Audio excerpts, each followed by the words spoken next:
think about the quote-unquote rise of the African actor, we see the Idris Elbas of the world, the Chiwetel Ejioforas, the Lupita Nyong'os, but you really were one of the pioneers who helped pave the way. What do you think about their current success? I think it's beautiful. I think, you know, I grew up at a time when black actors, there was only one on the TV and he was always in the background. So the more black faces that I see in prominent roles and substantive roles, it just is, you know, I'm overjoyed. And you know, especially when it's people that I know as well. You know, I know Chiwetel. I did my first movie with his first movie we did together, Deadly Voyage. So, you know, a lot of the actors, we know each other. So to see us coming up, it's wonderful. You know, whether it's behind the camera with Steve McQueen or in front, you know, with Idris and Chewie. So I think it's great. I think the timing is perfect. And Lupita. Is there a little African acting posse now? Do you all get together? And, well, let me tell you something. There's always been an African acting posse. Okay. Really? It's just that what's happening now is that we're coming to prominence. But we've always known each other. We've always like I said, I've acted with Chiwetel. I did Thor with Idris. You know, so it's not like it's just happened. We've been around. But I think timing and the right roles, the combination of those things have made it our time now. okay. Now, earlier you mentioned your mother and your father, but is it true that you were actually raised by a foster family in London for your formative years and then reconnected with your biological family around the age of 8? And how did that affect your life and, you know, change you? Because it's a big transition. Some people may get culture shock with some transition like that. Well, yeah, first of all, it is true. I was fostered by a white working class family. And it was something that the Nigerian immigrants that came to Britain would do commonly. They would foster their children out. In my case, I met my Nigerian parents when I was about 8. And it was traumatic because I didn't know pretty much who they were. And I was taken to Nigeria, and all I'd known was these white parents. So it was traumatic at that time, but over time, I was able to assimilate with my own culture and embrace both. So I've been one of the fortunate ones who's been able to embrace both and take it to that level. But I know for others it's been more challenging. But and it's also a great resource for me when I'm acting.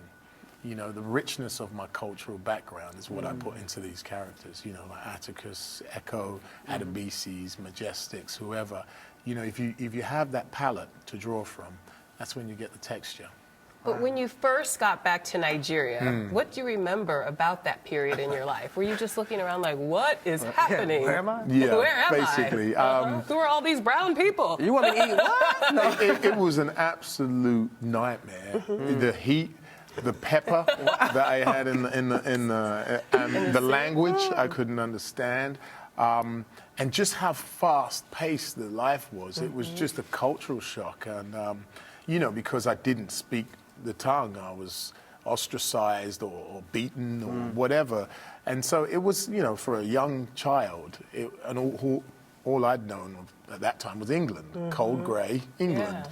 So it was a big shock. But, you know, like I said, over time, I kind of got to enjoy. I went back of my own volition and was able to enjoy it on my own terms and find a connection with it that was true to who I was, as opposed to being forced to be this type of person in this culture, you know what I mean? Well, where do you call home now? I live in LA, but London obviously is where I grew up, and Nigeria to me is always going to be home. So I call myself a global citizen. Okay. I don't have to choose. I have the option, thanks to my parents, of being able to move around. But I think I'm always forever going to be a Nigerian. And that's what I am. You can't change that. I would never want to. So Nigeria will always be my home, and as will America and London.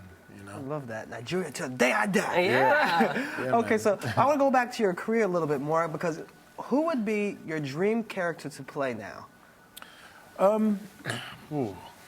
I've heard it may be a Marvel character. Maybe. Oh, well, I mean, that's always out there. And, and you know, I've been fortunate enough to play in a Marvel movie, and so that relationship has been started. So we'll see what comes. What up. about Black Panther? You have the fighting skills now. We know you can do it. Yeah, I mean, I'd love to play Panther. That'd be great. As I would Shaka Zulu. You know what I mean? And some great, iconic roles. And I think Atticus kind of really positions me for that kind of those kind of roles. So there are a couple of roles like that I'd like to play. Plus, being roles with beautiful ladies like Lola and do some rom-coms and stuff like that, man. Watch out now. Not just killing people, man. Just You can be show romantic the romance. as well. Well, I have been known to act in a few films. Wait, we can take this scene right here. How I did the scene go? saw your performance. I was do the watching. scene. I was very impressed. My poetry? Yeah, that recitation was Would you like to recite absolutely something? perfect. Thank you, yes. Roses are red, violets are blue. Adewale, will you be with me? On the show. On the show, she means. Okay. Well, let's speaking move of on. which, I have to ask for research purposes. Of course. Valentine's Day is around the corner. Right. Are you single and ready to mingle? Are you in a relationship? What is your status, sir? I'm single, always ready to mingle. Okay. He's always ready to mingle. Absolutely. Okay, but before you go, tell us about the mingling you're doing on Annie, the upcoming film. Because you're going to meet Annie soon. Well, it's very PG mingling. Yes. Because it's with a lot of children. And, I mean, it's a great, obviously it's an iconic movie, Annie. And I play a character by the name of Nash, who's Daddy Warbucks' right-hand man. He's a security man and driver and a friend to Annie. And what's great about this role is you get to see the light-hearted, humorous side, even fun and silly, because I get to dance and sing at the end.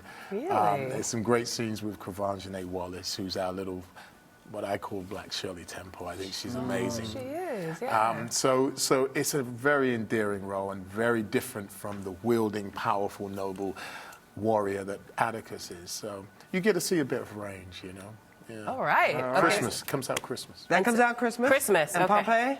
Pompeii, February the 21st. All right. Well, we're there. Thank you so much for being my here. pleasure. Happy Valentine's Day. Thank you. Yes. And you're watching Arise Entertainment 360.